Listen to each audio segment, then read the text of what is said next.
Hello. Good evening, everyone, and welcome to this event hosted by Cividep India. We are delighted to have all of you here with us today, despite the traffic, despite the threat of rain and whatnot. It's a packed evening as we are launching two things. We start with the release of an important research report, The Home and the World of Work, examining the intersections of gender, labor, and capital in Karnataka's apparels export industry. We are also premiering our documentary, Garment Kelsa, Women and Work, which brings to life the powerful stories of women garment workers in Bangalore. Now, let's begin with a few words of welcome from Deepika Rao, Executive Director of Cividep India.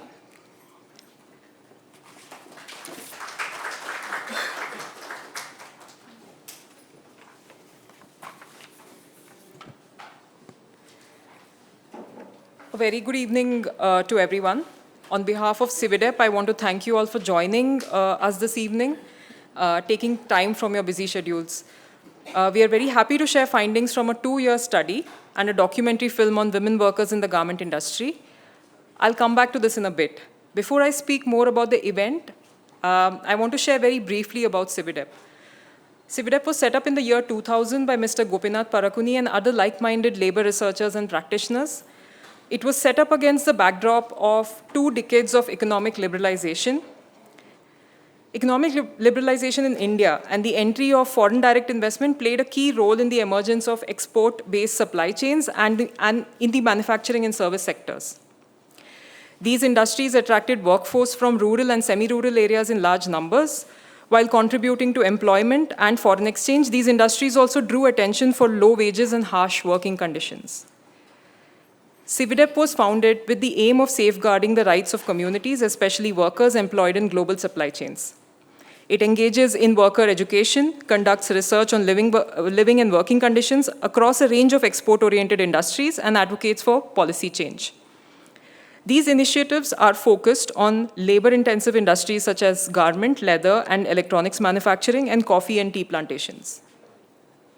Coming to the present study. Between 2022 and 2024, we undertook this exercise to understand women's labor in factories as well as in their households. The ready-made garment or RMG industry in Bengaluru and Mysuru was our focus. We followed the lives of 184 women garment workers, both intrastate and interstate migrants, tracing their lives from their natal homes to their matrimonial households and workplaces. We find the intersecting ways in which women's labor in the factory and at home impacts their physical and mental well-being due to low wages and a hugely stretched work day, combining factory work, additional work, and housework. The narrative also reveals how women workers and their families struggle to educate the next generation, who are often found to join low-wage urban workforce, illustrating the continuation of informal labor across generations. Dr. Supriya Roy Chaudhary, who has had a long career studying labor, trade unions, urban poverty, and migration, led this study for us. She will share the main findings from the study shortly. Our interactions with workers was facilitated by the Garment Labor Union, Karnataka Garment Workers Union, and Munade Social Organization. The documentary movie was made possible with the help of Samruddhi Trust, Sadhana Trust, and Munade Social Organization. I'm happy to note their presence in the room today. The study and the documentary would not have been possible without the support of these unions and community-based organizations. Another person who's played a key role in seeing this research through for Cividep with her keen eye for detail and a strong sense of gender politics is Rekha Chakravarti. This report and this event would not have been possible without you, Rekha. This work has been financially supported by the STITCH Consortium, which is a global consortium of comprising 2 labor rights organizations, 2 trade unions, and 2 multi-stakeholder initiatives. Now, what emerges out of our research is women and the many worlds of labor they navigate in their lifetime. This is not new. Feminist scholars have long written about women and their many sides of labor. However, this is also something that perhaps needs to be talked about and written about over and over again. I say this because India has often been identified as having one of the lowest work rate participation for women due to multiple disadvantages women experience in their lifetime.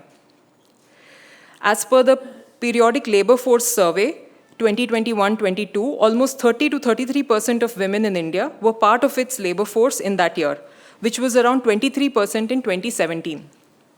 While some point this improvement to initiatives taken by the Indian state, including initiatives for girls' education, skill development, entrepreneurship facilitation, and safety at workplace, it is also argued that women's participation in labor force increases during times of crisis.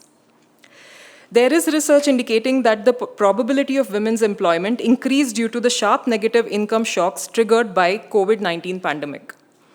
The State of Working India 2023 report also pointed to this trend of distress-led increase in self-employment among women. In addition, it has also been pointed that the increase in female labor force participation is driven by location and industry-specific factors, such as increasing participation of women in agriculture within the rural economy. It is against this backdrop of female labor force participation and declining employment in the manufacturing sector, we narrate the story of the lived experiences of garment workers. In understanding the impact of garment industry on women's work, lives, and households, and the intersection of class, caste, and gender that shape the vulnerabilities of this female workforce, we see women expending their body, time, and labor both within their homes and in the workplace. The intersectionality of social and economic disadvantages that women workers face during their lifetime begins at their natal home in economically distressed rural households, where they are deprived of opportunities for education. Having married at a young age, most of them migrate from their villages in search of economic opportunities. Joining the garment industry, they earn a subsistence wage of 8 to 11,000 rupees and experience a harsh work environment where their working lives are very tightly controlled to extract production. In addition to the intense work days of over 9 hours, if there is no forced overtime, they spend an additional 5 to 6 hours doing household chores with very little support. Some also do additional jobs to supplement their income, leaving most of them time poor and income poor, as well as physically and mentally depleted. Sadly, a life of hard physical labor culminates in retirement where workers have little to fall back upon with limited or no savings. Most importantly, as women navigate these tough lives, they experience violence, verbal, physical, sexual, in both spaces, factory and homes. Finally, organized labor is low in the industry. Only 5 to 8% of the RMG workers are unionized. So we see gender also playing a role in holding women from occupying space within industrial relations. So speaking of women and many worlds of labor, what emerges also is a conversation about women's activism. Taking off from our study, this is the conversation we would like to have with our esteemed panelists this evening. Women's activism lies at the cusp of two movements, the labor movement and the women's movement. While not seeing the sites of production and social reproduction as distinct, separate spaces, but at the same time seeking rightful workplace conditions as well as challenging women's labor within the home, reshaping norms of employment as well as gender norms within the households, and finally building ideas of solidarity and collectives, as well as those of love, friendships, family, and communities. I'll stop here and hand over the stage to my colleague Sandhya to take us through this evening's proceedings. Thank you once again for joining us. Wishing you all a nice evening.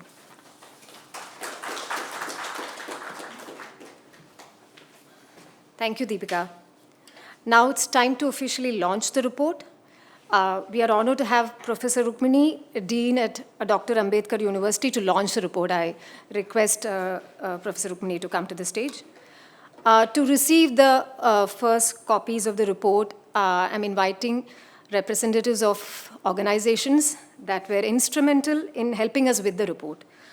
First, Madam Rukmini, President of Garment Labor Union. Please come to the stage. Come to the front, maybe. Yashodama P.H., General Secretary of Munadai Social Organization. And of course, Deepika Rao, Executive Director of Cividep.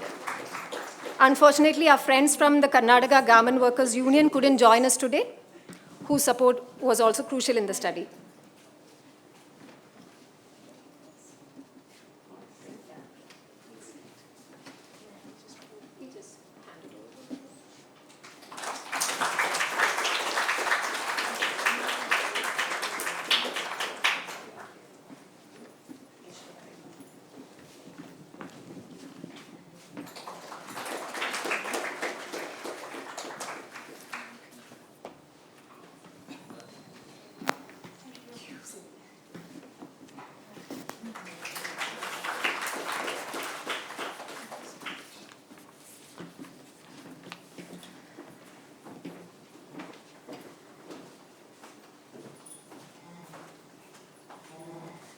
That was short and sweet.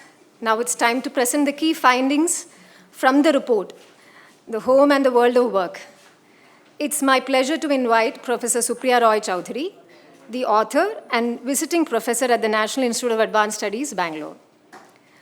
Supriya is a highly respected academic with expertise in labor, gender, urban poverty, and social movements. She has contributed extensively to scholarly journals and published several significant works, including her recent book, City of Shadows, Slums and Informal Work in Bangalore. Dr. Supriya, the stage is yours.